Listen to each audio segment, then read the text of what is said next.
नमस्कार, capital TV का खास शो ऑपरेशन पाकिस्तान देख रहे हैं आप। मैं हूं आपके साथ पूजा। पीएम मोदी जापान के बाद चीन के दौरे पर जाने वाले हैं, पर धड़कने पाकिस्तान की तेज है। चीन में पीएम मोदी एससीओ शिखर सम्मेलन में हिस्सा लेंगे और एससीओ समिट में पाकिस्तान के प्रधानमंत्री शहबाज शरीफ भी शामिल होंगे। बड़ी बात यह है कि ऑपरेशन सिंदूर के बाद यह पहला मौका होगा जब पीएम मोदी और शहबाज शरीफ आमने सामने होंगे। पर खबर इससे भी बड़ी यह है कि एससीओ समिट के दौरान भारत आतंकवाद के मुद्दे पर पाकिस्तान को सख्त संदेश देने की तैयारी में है। प्रधानमंत्री नरेंद्र मोदी अपने संबोधन में पहलगाम आतंकी हमले और सीमा पार से जारी आतंकवाद का जिक्र कर सकते हैं। मतलब शहबाज के सामने एससीओ के मंच से पीएम मोदी पाकिस्तान की पोल खोलेंगे। ऐसे में शहबाज शरीफ की हालत ऐसी हो जाएगी जैसे सांप छुछुंदर की, ना निगलते बने ना उगलते बने। तो वहीं इस बीच खबर ये सामने आ रही है कि ट्रंप मुनीर ने जो आपस में डील कर रखी थी वो तो फेल हो गई। साथ ही पाकिस्तान के हमलों से अफगानिस्तान भी आग बबूला है। तालिबान सरकार ने काबुल में पाकिस्तानी राजदूत को तलब कर अल्टीमेटम दिया है। मतलब साफ है, पाकिस्तान अफगानिस्तान के रिश्ते अब बिगड़ चुके हैं। तो कैसे पाकिस्तान फंसा है आपको बताएंगे। चर्चा के लिए मेरे साथ स्टूडियो में मौजूद हैं कैपिटल टीवी के editor in chief doctor Manish Kumar और एग्जीक्यूटिव एडिटर राजीव जी। सर, आप दोनों का बहुत बहुत स्वागत है। धन्यवाद। सर, पीएम मोदी जापान के बाद सीधा चीन जाने वाले हैं, क्यों डरे हुए हैं शहबाज शरीफ? देखिए, पाकिस्तान के मीडिया में एक अजीबोगरीब कहानी चल रही है।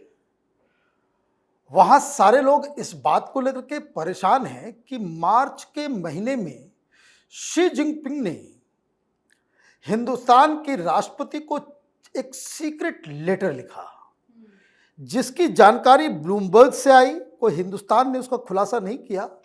और उसके बाद ये सामने आ रही है जानकारी कि उसमें शी जिनपिंग ने भारत के साथ बेहतर रिश्ते क्यों रखने चाहिए, क्यों शांति स्थापित करना दोनों देश के लिए बेहतर है, ये पूरा उन्होंने एक्सप्लेन किया। अब पाकिस्तानी ये सोच रहे हैं कि ये क्या, हम तो यहाँ चीन को हिमालय से ऊंची, समुंदर से गहरी, शहद से मीठी दोस्त बता रहे थे, और यहाँ शी जिनपिंग हिंदुस्तान को चिट्ठी लिख रहा है कि दोस्ती करनी है। अब आप ये समझिए कि कितना बड़ा खेल हो रहा है। ये चिट्ठी लिखी गई मार्च में और उसके बाद ये अटैक भी हो रहा है।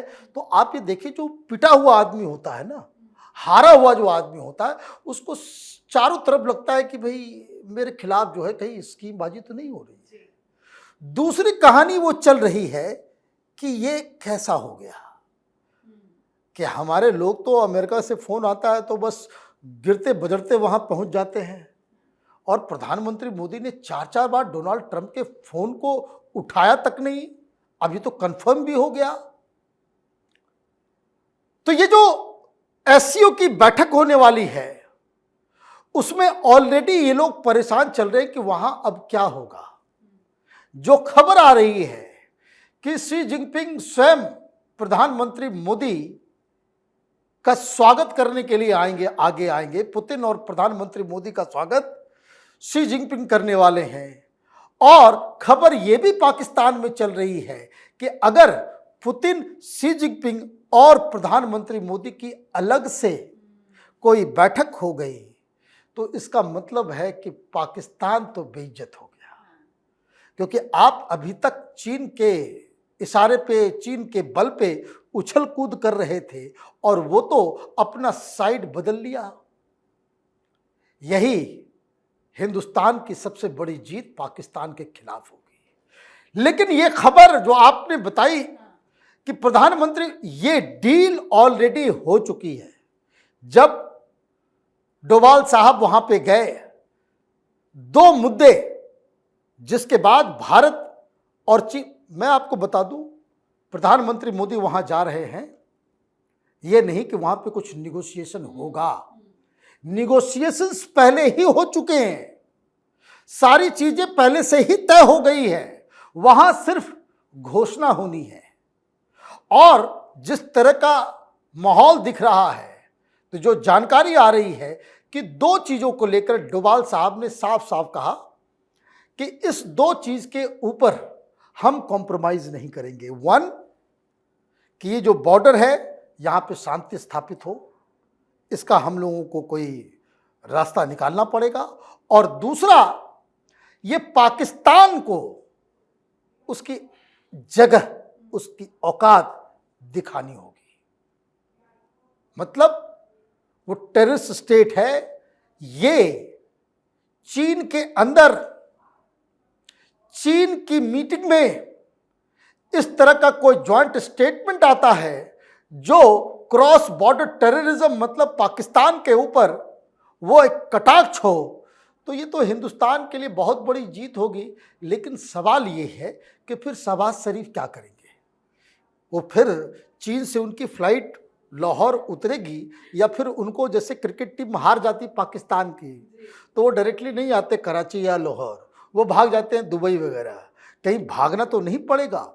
ये पाकिस्तान की पूरी चालबाजी को हिंदुस्तान ने बहुत कायदे से टैकल किया। बिल्कुल, अब तो यही पूछा जाएगा कि भाई शहबाज शरीफ क्या करेंगे, क्योंकि पीठ पीछे तो शहबाज शरीफ ने बहुत बड़ी बड़ी बातें की, लेकिन अब पीएम मोदी सामने होंगे, एससीओ का मंच होगा, नजरें मिला पाएंगे क्या? देखिए, ये नजरें तो मिलाना मुश्किल है। हाँ। दोनों के बीच नजरें मिलेगी ही नहीं, क्योंकि पिछली बार भी कई बार ऐसा हुआ है। भारत और पाकिस्तान के प्रधानमंत्री मोदी के साथ भी ऐसा हुआ है, और इमरान खान के समय भी ऐसा हुआ है। वो इनकी तरफ देखते भी नहीं हैं।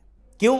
क्योंकि इनसे नज़र वो मिला नहीं पाएंगे, और अगर नज़र मिल भी गई और उसके बाद मुस्कुराना पड़ गया, तो ये तो अंतर्राष्ट्रीय स्तर पर बहुत बुरी खबर होगी कि भारत और पाकिस्तान के बीच बाहर में क्या चल रहा है, अंदर में क्या चल रहा है। लेकिन खैर, ये पाकिस्तान और भारत, ये दोनों के लिए चीन किस मोड़ पर खड़ा है, ये पूरी दुनिया की नज़रें उस पर टिकी हुई है। क्योंकि अमेरिका चाहता है कि भारत और चीन के बीच संबंध पटरी पर ना आए। ये बार बार इसका जिक्र करता है कि देखो, जिस देश के साथ युद्ध हुआ, जिस देश के साथ सीमा संघर्ष चल रहा है, उससे भारत इतनी नज़दीकी कैसे बढ़ा सकता है। ये अमेरिका के टारगेट में है कि अमेरिका नहीं चाहेगा कि भारत और चीन के बीच कुछ अच्छे संबंध हो। लेकिन बॉर्डर डिस्प्यूट दुनिया में जितने भी देश हैं, उसमें से 90% के बीच आपस में कहीं न कहीं चल रहा है। और जहां तक युद्ध की बात है, 1962 का वार जो हुआ, उसके कई साल गुजर चुके हैं, और उसी को पकड़ के बैठा नहीं रहा जा सकता, क्योंकि अंतर्राष्ट्रीय संबंधों में सिचुएशन के अनुसार रिश्ते बदलते रहते हैं। ये वही अमेरिका है जो 1971 में पाकिस्तान के साथ खड़ा था, जिसके लिए वो अपना 7वां बेड़ा भेज रहा था कि नहीं, पाकिस्तान के संदर्भ में भारत को अपनी वही स्थिति में रहना चाहिए, चाहे जितने भी शरणार्थी बांग्लादेश से आ जाएं, लेकिन उस समय भारत उसके खिलाफ कोई कार्रवाई न करे, बांग्लादेश के आज़ादी के मूवमेंट में किसी तरह से हिस्सेदारी न ले, और पाकिस्तान के खिलाफ युद्ध न छेड़े। ये तो वही अमेरिका है। लेकिन अमेरिका के साथ भी रिश्ते चेंज हुए, बदले, और आज अमेरिका कुछ समय पहले तक हमारा बेहतर पार्टनर हुआ करता था, लेकिन ट्रंप की नीतियों के कारण आज दूरी बढ़ गई है। उसी तरीके से चीन के साथ है। अभी चीन का फोकस ये नहीं है कि भारत पाकिस्तान के बीच हमें किसे चुनना है, क्योंकि वो जानता है कि पाकिस्तान वो देश है जो कभी भी धोखेबाजी कर सकता है, लेकिन उसके साथ ही वो इस तरह से हमारे कर्ज के जाल में फंसा है कि वो हमसे बाहर नहीं जा सकता। इसलिए उसको अपनी स्थिति पर छोड़ दो। ये वही तरीका है जो अमेरिका कभी पाकिस्तान के साथ अपनाता रहा है। भारत के साथ बेहतर संबंध, भारत के साथ सारे डील होंगे, डिफेंस डील भी होंगे, स्ट्रेटेजिक डील भी होंगे, और उसके बावजूद पाकिस्तान को लॉलीपॉप थमाएगा और वो उसके पीछे पीछे जाएगा, जैसी स्थिति रही है। और चीन भी पाकिस्तान के साथ वही कर रहा है जो अमेरिका करता रहा है। लेकिन अभी अमेरिका को दिखाना है कि तुम्हारी औकात क्या है। अगर एशियाई क्षेत्र में तुम एंट्री करते हो तो उसमें सबसे प्रबल और सबसे मजबूत तुम्हारा भागीदार भारत हो सकता है, और अगर भारत से अलग होते हो तो इधर एंट्री तुम्हारी खत्म हो जाएगी, तुम इधर आ नहीं सकते हो। और इसीलिए चीन और भारत को एक प्लेटफॉर्म पर लाने में पुतिन की भी बड़ी भूमिका है। पुतिन तेल बेचते हैं, भारत को भी तेल बेचते हैं, चीन को भी, और भारत से ज्यादा तेल चीन खरीदता है रूस से, लेकिन फिर भी दोनों एक साथ आए हुए हैं ट्रंप के खिलाफ कि जिस तरह की नीति ये अपना रहा है उससे पाकिस्तान जैसे टेररिस्ट मुल्क बढ़ेंगे और भारत और चीन जैसे देशों की परेशानी भी बढ़ेगी, क्योंकि चीन भी ऐसा नहीं है कि अपने यहाँ आतंकवादी गतिविधियां उसके यहाँ नहीं होती है। जिंजियांग में जो ईस्ट तुर्किस्तान इस्लामिक मूवमेंट चलता है, जिसके कारण उसने वहाँ की डेमोग्राफी चेंज कर दी, मुसलमानों के खिलाफ इतने एक्शन लिए हैं, कार्रवाई की है, वो आतंकवाद से ही पीड़ित है, लेकिन फिर भी वो उसको बाहर नहीं आने देता। आयरन कर्टन की उसकी अपनी पॉलिसी है, विदेश नीति है। तो इसलिए चीन जो दिखा रहा है, जापान के रास्ते जो प्रधानमंत्री जा रहे हैं चीन, वो पाकिस्तान के लिए इतनी बुरी बात होगी कि आगे के कुछ समय में ये जो अरबों डॉलर का कारोबार है और जो कर्ज दे रखा है वो धीरे धीरे वसूलेगा।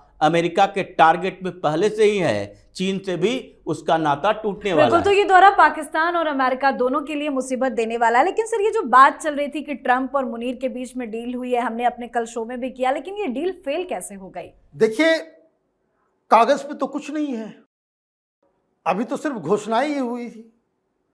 अभी अमेरिका के अंदर लोग सवाल पूछ रहे हैं कि भाई आपने ईयू के साथ करार कर लिया, व्हाइट हाउस ने ये घोषणा कर दी कि 600 बिलियन डॉलर जो है वो ईयू अमेरिका में इन्वेस्ट करेगा। फिर खबर आई कि भाई 550 मिलियन डॉलर वो जापान इन्वेस्ट करेगा। अब वहां का विपक्ष ये पूछ रहा है कि भाई कागज कहाँ है, कहाँ साइन किए हो? आप तो आते हो, एग्जीक्यूटिव ऑर्डर साइन कर देते तो किसके ऊपर इतना टैरिफ लगा दिया और ये घोषणा कर दे रहे हो कि भाई हम डील कर रहे हैं, वहां से ये आएगा, वहां से ये आएगा, सब ख्यालों में। भाई कोई पिन डाउन करके आपने तो अभी कोई पेन किया नहीं कि भाई अभी तक कि जिसके ऊपर हस्ताक्षर हुआ हो। अब हिंदुस्तान को लेकर के बड़ी चर्चा है वहां पे, तमाम डेमोक्रेट्स, मीडिया, तमाम एक्सपर्ट्स, रोज नए 5 बहुत ही रिस्पॉन्सिबल लोग, एक्सपर्ट्स वो मीडिया में आ रहे हैं, सब माथा पीट रहा है कि क्या कर दिया इसने। और अब तो ये आरोप लगाया जा रहा है कि इंडिया चाइना के बीच या चाइना और रूस के साथ खड़ा हुआ, ये किसी और की करिस्तानी नहीं है, ये डोनाल्ड ट्रंप की वजह से ऐसा हो रहा है। आपने वो मौका दिया। अब मौका क्यों दिया? तो 2 बातें कही जा रही है कि एक, प्रधानमंत्री मोदी ने तुमको सही लेसन दिया, ये मानने से इनकार कर दिया कि तुमने कोई रोल अप जो है अदा किया, और दूसरा, आपने जो पाकिस्तान के साथ डील किया, पाकिस्तान के साथ जो मुनीर के साथ जो लंच किया और हिंदुस्तान और पाकिस्तान को एक तराजू में तौलने की कोशिश की, ये सबसे बड़ा मिस्टेक हो गया। लेकिन अब मीडिया ने सवाल खड़े करने शुरू कर दिए। वहाँ पे डेमोक्रेट्स जो है वो सवाल खड़े कर रहे हैं, वहाँ पे कांग्रेशनल कमिटीज़ में सवाल किया जा रहा है कि भाई पाकिस्तान के साथ आपने क्या किया, कि क्या मुनीर के साथ, पाकिस्तान के साथ ट्रंप परिवार की कंपनियों का कोई करार हुआ है? And they are silent on it. White House का प्रवक्ता वो भी साइलेंट हो गया जो सवाल पूछा गया। दूसरी चीज, वहां एक स्टोरी आई जिसमें बताया गया कि जो शख्स पुतिन से जाकर के मिला कि अलास्का में आप मिलिए, आइए, उसका बेटा और डोनाल्ड ट्रंप का दामाद और डोनाल्ड ट्रंप का बेटा एरिक ट्रंप, ये सब एक कंपनी के डायरेक्टर हैं और उसमें डोनाल्ड ट्रंप जो है वो गॉडफादर की तरह वो बैठे हुए हैं वहां पे, गाइडिंग लाइट की तरह। मतलब पारिवारिक कंपनी वो पाकिस्तान में क्रिप्टो का काम करने जा रही है, ये खबर जो आई है। तो अब लोग सवाल पूछ रहे हैं कि भाई आपने अपने घर परिवार और अपने सेल्फ इंटरेस्ट में आपने अमेरिका का रिलेशन खराब किया, ये तो मामला भ्रष्टाचार का हो रहा है, इसके ऊपर जांच होनी चाहिए।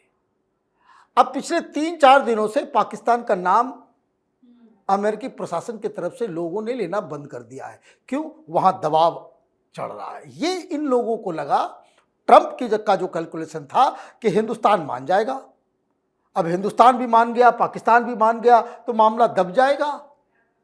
लेकिन वहां जो सवाल खड़े हो रहे हैं उससे ये पूरी की पूरी डील, ये जो मुनीर अमेरिका से बहुत सारी चीजें सोच रहा था, वो सारा चीज जो है वो चौपट हो गया। बिल्कुल। अब जरा बात अफगानिस्तान की भी कर लेते हैं। पाकिस्तान ने जो हमला किया उससे तो अफगानिस्तान काफी ज्यादा चिढ़ा हुआ है।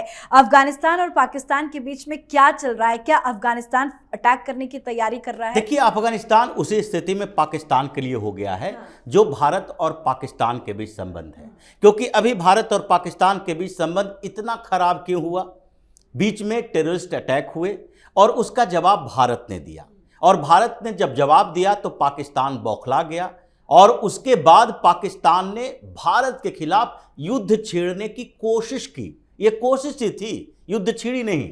अगर युद्ध जंग छिड़ जाता तो उसके बाद पाकिस्तान तो आज नक्शे से मिट गया होता, उसके नक्शे बदल गए होते। हो सकता है कि बलूचिस्तान आज़ाद हो गया होता, जिस तरह से पिछली बार 71 में बांग्लादेश आज़ाद हुआ था, उसी तरह इस बार बलूचिस्तान की बारी होती। लेकिन इस युद्ध के समय में भारत और पाकिस्तान के बीच रिश्ते और ख़राब हो रहे थे और अफगानिस्तान भारत के बीच रिश्ते और मजबूत हो रहे थे। लेकिन वही स्थितियां फिर से आ गई। अब पाकिस्तान ने क्या किया? लगातार अफगानिस्तान को टारगेट करना शुरू कर दिया कि ये टेररिस्ट स्टेट बन गया है, यहां से हमारे खिलाफ आतंकवादी भेजे जाते हैं, उसको सहायता भेजी जाती है और हमारी धरती पर अफगानिस्तान के आतंकी संगठन हमला करते हैं। अब इसके बाद अफगानिस्तान ने सीधे तौर पर जवाब दिया कि हम एक सोवरेन नेशन हैं, हम तुम्हारा कोई स्टेट नहीं है जिसके खिलाफ तुम ऐसी बातें जाकर अमेरिका में किया करो जिसको हमने यहां से भगाया है। अमेरिकियों को अफगानों ने भगाया। अमेरिकी ऐसे ही अफगानिस्तान छोड़कर नहीं गए, उसे मजबूर किया गया अटैक करने के बाद। बार बार हर उसके बेस पे अटैक होता था और अमेरिका में हंगामा होता था कि देखो, अगर अफगानिस्तान से फौज वापस नहीं लाए तो वापस लाने के लायक कुछ रहेगा ही नहीं। तो अभी की स्थिति वही आ गई है कि अमेरिका घुसा पाकिस्तान के अंदर और पाकिस्तान ने फिर से अटैक किया अफगानिस्तान के ऊपर। तो अफगानिस्तान जो पाकिस्तान के एम्बेसडर को बुला रहा है, अल्टीमेटम दिया है कि एक बार की गलती थोड़े माफ कर सकते हैं, हम मान लेते हैं तुमने हमारे खिलाफ एयर स्ट्राइक किया, वो हमारे क्षेत्र के अंदर है, तो तुम अपनी भूल को सुधार लो। अगर नहीं करते हो तो आगे से ये युद्ध की हालात पैदा हो जाएंगे, हमारी धरती की तरफ आओगे तो हम भी अटैक करना शुरू कर देंगे। तो पहली बार तो एक वार्निंग दिया है। और अब जो बॉर्डर पर सिचुएशन क्रिएट हुए हैं अफगानिस्तान और पाकिस्तान के, वो ऐसे तनातनी का माहौल है कि लगता है कि कुछ गोलियां चली नहीं कि उसके बाद युद्ध का ऐलान भी हो सकता है। बिल्कुल, बहुत बहुत धन्यवाद सर आप दोनों का। धन्यवाद। तो पाकिस्तान और अफगानिस्तान के बीच के रिश्ते काफी खराब होते नजर आ रहे हैं। दोनों देशों के सीमा पर भी तनाव गहरा गया है। तालिबान ने इसे उकसावे वाली कार्रवाई बताया है। अफगान विदेश मंत्रालय ने सख्त विरोध जताते हुए चेतावनी भी दी है। तो एक नया बवाल शुरू हो गया है जो पाकिस्तान की मुसीबत बढ़ाने वाला है। पर इस बीच चीन जा रहे हैं पीएम मोदी, जिससे मुनीर और शहबाज दोनों की धड़कनें तेज है। तो आपको क्या लगता है? आप भी अपनी राय कमेंट करके लिखिएगा। देखते रहिए क्या पटल टीवी। नमस्कार।